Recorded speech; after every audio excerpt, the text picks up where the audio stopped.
Chào mừng các bạn đến với kênh Lan Anh Handmade. Hôm nay mình sẽ dọn và phân loại tất cả các sản phẩm trong tất cả các video của mình từ năm 2016 đến nay.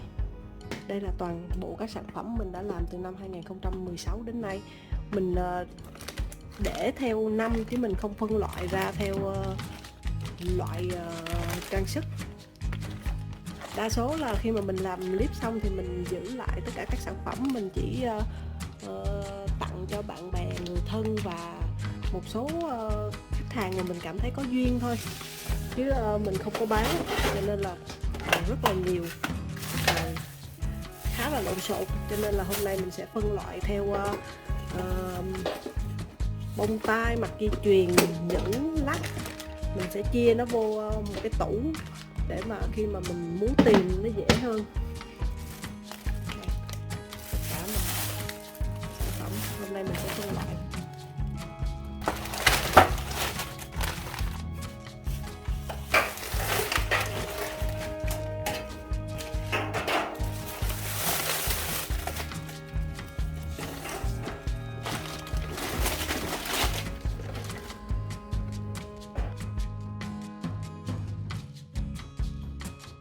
Hôm nay trong video này mình chỉ phân loại tất cả các sản phẩm thôi, chứ mình chưa có sắp xếp.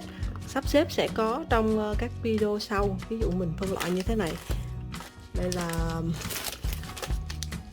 mặt dây chuyền. Mặt dây chuyền thì mình bỏ vô hộc mặt dây chuyền. Mặt dây chuyền. Đây vòng tay. Ở đây vòng tay thì mình bỏ vô hộp vòng tay. Đây là nhẫn mình bỏ vô hộp nhẫn.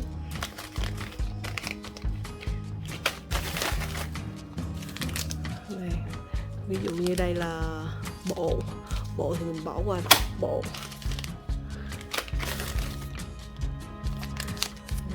Vòng tay, lắc. Đó, mình phân loại ra như vậy thôi, còn sắp xếp trong từng học thì mình sẽ có trong video sau. Năm 2022 vừa qua là một năm đầy khó khăn đối với mình, và việc kiếm tiền từ YouTube đã không còn đủ để giúp mình trang trải cuộc sống. Sau một thời gian dài cân nhắc, thời gian tới kênh của mình sẽ có một chút thay đổi. Mình sẽ tạm dừng tất cả các mạng xã hội khác, video lên kênh YouTube. Các video mới sẽ thiên về chia sẻ ý tưởng và giải trí hơn. Hướng dẫn cụ thể từng mẫu sẽ không ra thường xuyên như trước nữa, và mình sẽ không trả lời từng bình luận nữa. Cảm ơn tất cả các bạn thời gian qua đã đồng hành cùng với mình. Hy vọng hướng đi mới của mình sẽ không làm phiền lòng các bạn. Sau khi chia ra các hộc thì mình có đây là hộc mặt dây chuyền, đây là hộc vòng tay và lắc, đây là hộc bông tai và nhẫn, đây là hộc các sản phẩm theo từng bộ, và đây là hộc dây chuyền, cài tóc, vương miện và những thứ mẫu test mà mình không có ra video.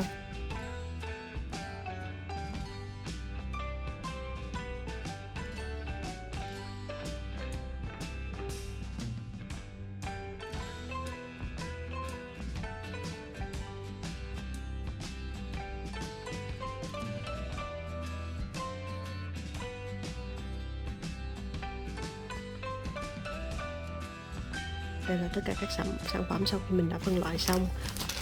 Hộc này là mặt dây chuyền, hộc này là các sản phẩm đi theo bộ, có nghĩa là có cả vòng tay, mặt dây chuyền, bông tai. Hộc này là đây là vòng tay nè, đây là lắc tay. Hộc này đây là nhẫn, đây là bông tai, đây là cài tóc. Đây là những sản phẩm mà mình test nhưng mà mình không hài lòng. Còn đây là những sản phẩm có kích thước lớn mà mình cho vào trong hộp như thế này. Và giờ mình bỏ nó vô thành cái tủ. Giờ nó đã được xếp gọn trong tủ như thế này đó. Khi nào mình cần mình sẽ kéo từng hộp ra.